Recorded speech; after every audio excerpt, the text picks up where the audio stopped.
నమస్తే, welcome to I news. దేశ రాజకీయాల్లో మరోసారి సంచలనంగా మారిన వ్యాఖ్య లోక్సభలో ప్రతిపక్ష నాయకుడు రాహుల్ గాంధీ చేసిన ఇడియట్స్ కామెంట్స్ ఇప్పుడు తీవ్ర రాజకీయ దుమారానికి దారితీశాయి. అసలు రాహుల్ గాంధీ ఎవరిని ఇడియట్స్ అన్నారు?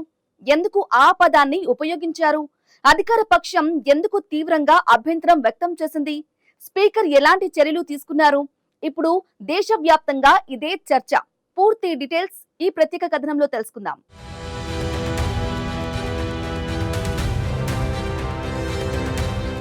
లోక్సభలో జరిగిన చర్చ సందర్భంగా విద్యార్థుల సమస్యలు, పరీక్షల వ్యవస్థ, ప్రభుత్వ విధానాలపై మాట్లాడుతున్న సమయంలో రాహుల్ గాంధీ ఒక ఉదాహరణ చెబుతూ ప్రజలను 3 వర్గాలుగా విభజించారు. మొదటి వర్గం విద్యార్థులు, రెండవ వర్గం తమకు అన్నీ తెలుసునని భావించే వ్యక్తులు, మూడవ వర్గం వారిని ప్రశ్నించకుండా అనుసరించేవారు అంటూ వ్యాఖ్యానించారు. ఈ సందర్భంలో ఇడియట్స్ మరియు అంధభక్త్ అనే పదాలను ఉపయోగించారు. So these are the three categories: student,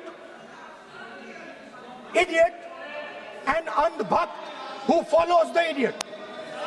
Now దీంతో అధికార పక్ష సభ్యులు తీవ్ర అభ్యంతరం వ్యక్తం చేస్తూ సభలో ఆందోళనకు దిగారు. రాహుల్ గాంధీ తన ప్రసంగంలో ఎవరి పేరును నేరుగా ప్రస్తావించలేదు. అయితే ఆయన వ్యాఖ్యలు అధికార పక్షాన్ని లక్ష్యంగా చేసుకున్నవేనంటూ బీజేపీ సభ్యులు ఆరోపించారు. సభలో పెద్ద ఎత్తున నినాదాలు వినిపించాయి. కొద్దిసేపు చర్చకు అంతరాయం ఏర్పడింది. సభలో పరిస్థితి ఉద్రిక్తంగా మారడంతో లోక్సభ స్పీకర్ జోక్యం చేస్తున్నారు. పార్లమెంటరీ సాంప్రదాయాలకు విరుద్ధంగా ఉన్న పదాలను అధికారిక రికార్డుల నుంచి తొలగించాలంటూ ఆదేశించారు. ముఖ్యంగా అంధభక్తు వంటి పదాలను రికార్డుల నుంచి తొలగించినట్లుగా సమాచారం. ఇక అధికార పక్షం రాహుల్ గాంధీపై తీవ్ర విమర్శలు చేసింది.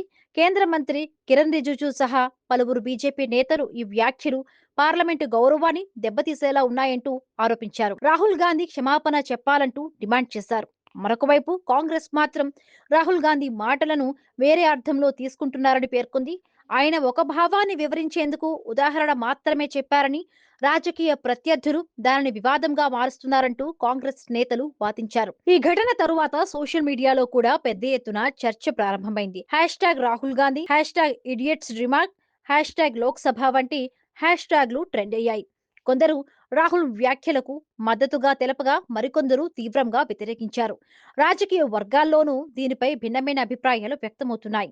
రాజకీయ విశ్లేషకుల అభిప్రాయం ప్రకారం పార్లమెంట్లో ఉపయోగించే భాషపై ఎప్పుడూ ప్రత్యేక దృష్టి ఉంటుంది. సభ్యులు తమ విమర్శలు ఎంత ఘాటుగా చేసినా పార్లమెంటరీ నియామకాలకు అనుగుణంగా ఉండాల్సి ఉంటుంది. అందుకే ఇలాంటి వ్యాఖ్యలు తరచూ రాజకీయ వివాదాలకు దారితీస్తుంటాయి. ఇప్పుడు ప్రధాన ప్రశ్న ఒక్కటే: రాహుల్ గాంధీ వ్యాఖ్యలు కేవలం రాజకీయ ఉపమానమా, లేక అధికార పక్షంపై ప్రత్యక్ష విమర్శ?